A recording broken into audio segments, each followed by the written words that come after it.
بارگاہ وہ ہے کہ جو سب سے اعلیٰ اور سب سے عرفہ بارگاہ ہے، بلند و بالا بارگاہ ہے رب کی. تو دنیا کی انسان دنیا کے سامنے بلند ہو یا نہ ہو اس کا کوئی معنی نہیں ہے. بس یہ ہے کہ خدا تعالیٰ کی بارگاہ میں بندے کا مقام بلند ہو جائے. تو جس کا مقام خدا کی بارگاہ میں بلند ہو گیا، اب اسے کوئی ضرورت نہیں ہے وہ دعا کرے اللہ جنت عطا کر، یہ چیز عطا فرما، وہ چیز عطا فرما. اب اس کو ضرورت نہیں رہتی ہے. اس لیے نہیں رہتی ہے کہ وہ پورا منظر میں اور آپ آنکھیں بند کریں تو ہمیں اندھیرا ہی دکھائی دیتا ہے، لیکن وہ آدمی جو خدا کی بارگاہ میں مقبول ہو جاتا ہے وہ آنکھیں بند کرتا ہے، پوری کائنات کا نظارہ کر لیا کرتا ہے. اب سنیے، نبی مکرم شفیع معظم صلی اللہ تعالی علیہ وسلم آپ سے پوچھا گیا، یا رسول اللہ صلی اللہ علیہ وسلم ای العمل افضل عند اللہ، یا رسول اللہ سب سے افضل عمل خدا کی بارگاہ میں سب سے افضل عمل کیا ہے؟ اور دوسرے معنی میں یہ کہ یا رسول اللہ آپ ہمیں ایک ایسا عمل بتا دیجئے کہ جس عمل کو ہم کر لیں تو خدا تعالیٰ کی اللہ تعالیٰ کی بارگاہ کا قرب حاصل کر لیں، اس کے مقرب بن جائیں، اس کے قریب ہو جائیں، اس کی معرفت حاصل کر لیں. اب نبی پاک صلی اللہ علیہ وسلم نے فرمایا وہ عمل کہ جو بندے کو خدا کے قریب کرتا ہے وہ کیا ہے؟ الایمان باللہ. پہلی چیز اللہ پر ایمان لانا، رسول اللہ صلی اللہ تعالی علیہ وسلم پر ایمان لانا، آمنت باللہ ورسولہ، اللہ پر ایمان لانا اور اللہ کے رسول صلی اللہ تعالی علیہ وسلم پر ایمان لانا. قیل ثم ماذا، یا رسول اللہ اس کے بعد کیا ہے؟ ایک آدمی دائرہ اسلام کے اندر داخل ہو گیا تو اب اس کے بعد اس کے لیے عمل کیا ہے؟ تو مطلب یہ ہوا بیچ میں رک کر کے ہم یہ بھی بتا دیں کہ دنیا کے اندر بڑی بڑی طاقتیں بھی موجود ہیں، مال بھی ہے، دولت بھی ہے، عزت بھی ہے، شہرت بھی ہے، وقار بھی ہے، سب چیزیں ان کے پاس ہیں،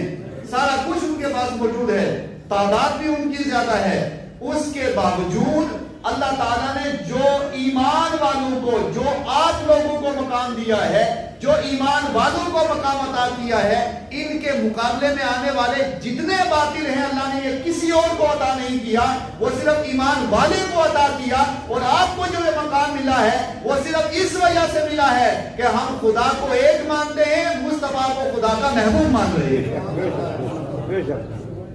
پوری زندگی اگر ہم یہی شکرانہ ادا کریں تو نہیں کر سکتے. تو پتہ یہ چلا کہ خدا کی بارگاہ میں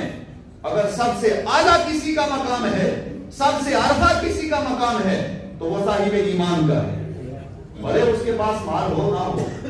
دولت ہو نہ ہو، دولت، مال، عزت، شہرت اس کا کوئی معنی نہیں ہے. بس اگر معنی ہے کسی چیز کا تو وہ ایمان کا معنی ہے. ایمان ہے آپ کے پاس. دنیا سوال کیا گیا کہ دنیا کا امیر ترین آدمی کون سا ہے؟ جناب فلاں ہے، فلاں ہے، فلاں ہے. ہم نے کہا نہیں، کوئی بھی یہ جتنے لوگ آپ نام لے رہے ہیں ان میں سے کوئی امیر ترین آدمی نہیں ہے. اب کون امیر ترین آدمی ہے؟ وہ امیر ترین آدمی ہے اگرچہ ایک وقت کا کھانا اس کے پاس نہیں، ایک وقت کا پانی پینے کے لیے، کھانے کے لیے کچھ نہیں اس کے پاس، اس کے باوجود اس کے پاس ایمان کی دولت ہے. دنیا کا سب سے امیر آدمی وہی ہے. اور جس کے پاس ایمان کی دولت نہیں ہے، چاہے وہ ہوا میں رہتا ہو، فضا میں رہتا ہو، تب بھی وہ سب سے کمزور اور بالکل ضعیف اور ناتواں ہے. اللہ کا شکر ہے کہ اللہ نے ہمیں آپ کو ایمان عطا فرمایا. اب اس کے بعد آقا کریم نے فرمایا، پوچھا یا رسول اللہ ایمان کے بعد کیا ہے؟ تو آقا کریم صلی اللہ علیہ وسلم آپ نے تفصیل بتاتے ہوئے فرمایا، آگے بتایا، آقا کریم ارشاد فرماتے قال الحج المبرور، مقبول حج سب سے افضل عمل ہے. اب دعا کریں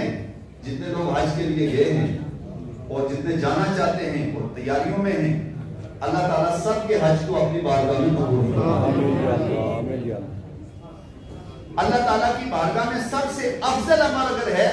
تو ایمان کے بعد، نماز کے بعد، روزے کے بعد، ان سارے اعمال کے بعد سب سے افضل عمل جو بندے کو خدا کے قریب کر دیتا ہے وہ عمل ہے حج مقبول کا، یعنی وہ حج جو خدا کی بارگاہ میں قبول ہو گیا تو اے حاجی تو اتنا خوش قسمت ہے کہ تو نے جو حج کیا اللہ نے قبول کر لیا، اور جس لمحے تیرا حج خدا کی بارگاہ میں قبول ہوا ہے اس لمحے باقی عبادتیں اپنی جگہ، مگر یہ وہ عبادت ہے کہ جو ساری عبادتوں پر حاوی آ کر کے اس کے توسل سے اللہ نے تیری ساری عبادتیں قبول فرما دی۔ اب آگے سنیے، حدیث مبارکہ میں ہے نبی مکرم شفیع معظم صلی اللہ تعالی علیہ وسلم ارشاد فرماتے ہیں من حج، جس نے حج کیا اور اس کے بعد حج کیا اور فسق اور فجور، گناہ، معصیات، خرافات ان سب کے اندر ملوث نہیں رہا، حج کیا اور حج کے بعد پہلے جتنے گناہ تھے کیے اس نے سارے گناہوں سے طائب ہو گیا، اب حج کر لیا اور حج کر کے واپس پلٹ آ گیا، تو جب حج کیا اور حج کے بعد اس نے کوئی گناہ نہیں کیا، فسق اور فجور کے اندر ملوث نہیں ہوا، تو آقا کریم ارشاد فرماتے ہیں کہ رجع من ذنوبہ، وہ ایسے لوٹا یعنی حج کر کے واپس اپنے گھر اس حال میں پلٹ کر کے آیا، اس کیفیت کے ساتھ پلٹ کر کے آیا کہ وہ گناہوں سے ایسے پاک اور صاف ہو گیا گویا کہ وہ ابھی پیدا ہوا۔ سبحان اللہ۔ دیکھیں ایک حاجی کی قسمت، ایک اس کی سعادت دیکھیں آپ، اور جنہوں نے حج کیا ہے وہ اپنی اس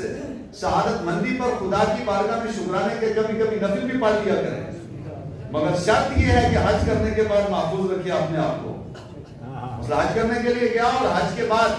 پہلے بے نمازی تھا اور حج کر کے آیا تو اب نماز کا پابند بن کر کے آیا ہے۔ حج کرنے نہیں گیا تھا، پورا علاقہ اس سے پریشان تھا، محلہ پریشان تھا، گھر والے پریشان تھے، مگر جب حج کر کے آیا اب پورا علاقہ اس کا شدائی ہو چکا ہے، تب حج کا اثر بھی ہے۔ آخر میں ہم بتائیں گے کہ بسا اوقات یہ جو حالات دیکھتے ہیں اس کی وجہ کیا ہے۔ بہرحال تو سرکار فرماتے ہیں جس نے حج کیا اور حج کے بعد پھر اپنے آپ کو بالکل پاک و صاف رکھا گناہوں سے، پاک و صاف رکھنے کا مطلب اپنے آپ کو بچا کے رکھا گناہوں سے، خرافات کے قریب نہیں گیا، گناہوں کے قریب نہیں گیا، معصیات کے قریب نہیں گیا،